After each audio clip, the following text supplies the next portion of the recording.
guys, I'm Karina and welcome to another class. Hoje eu vim trazer a segunda parte sobre a aula dos conditionals. Então hoje a gente vai falar sobre o second e third conditional. E se você ainda não sabe do que eu tô falando, então clica aqui e também continua aqui no vídeo.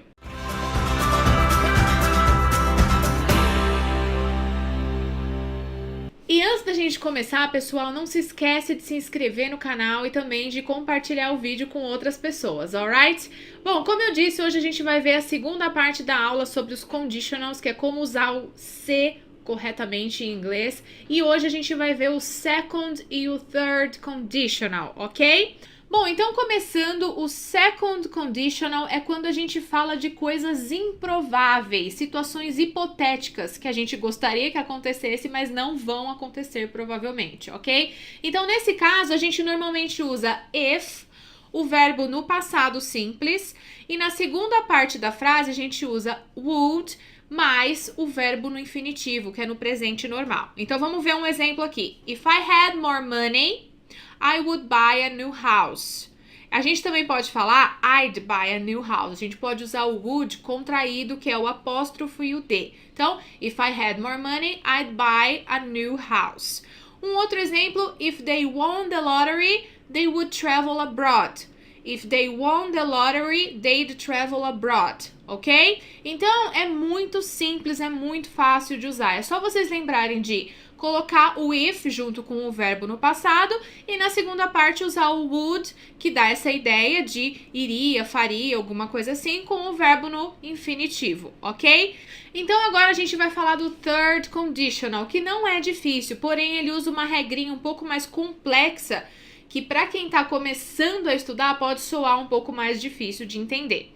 O third conditional a gente usa para falar sobre coisas que seriam diferentes se nós tivéssemos agido diferente. Então, por exemplo, se eu tivesse tomado uma atitude diferente em relação a algo no passado, eu provavelmente teria um outro resultado. Eu poderia falar em português, se eu tivesse estudado mais, eu teria passado no teste. Então, para eu ter passado no teste, eu teria que ter estudado mais lá atrás. Então, são coisas referentes ao passado que poderiam ser diferentes. Então, em inglês, a gente vai seguir mais ou menos o mesmo padrão que a gente fala em português. Então, a gente vai ter que falar se, with, aí a gente usa o past perfect, que basicamente é o had mais um verbo no past participle. Se vocês olharem uma lista de verbos irregulares, vocês vão ver que o past participle é sempre a terceira coluna, né?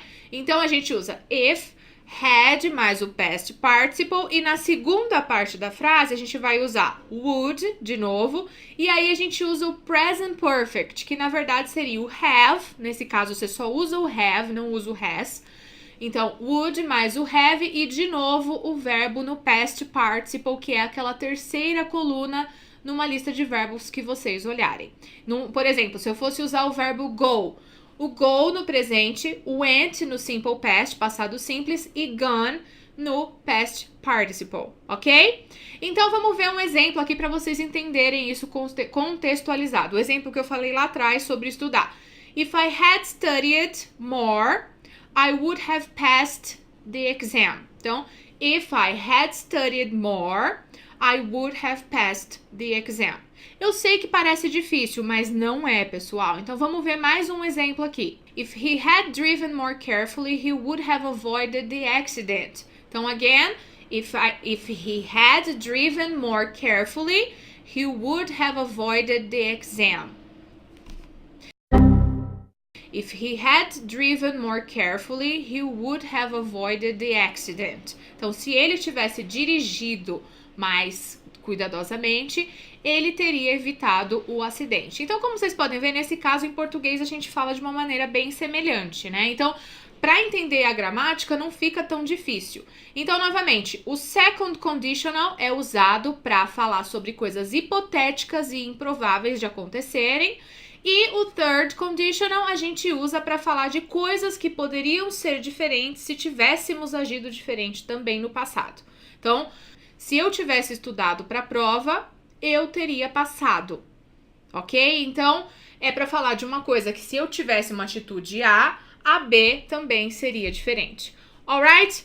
Então eu queria que vocês comentassem aí embaixo o que vocês acharam do conditional desde o zero até agora, se vocês acharam difícil de entender, se vocês já tinham estudado isso antes e se com as explicações que eu dei ficou mais claro. Se tiverem dúvidas também comentem aqui embaixo e eu vou respondendo para vocês. Alright guys, thank you so much for watching and I'll see you in another class. Bye!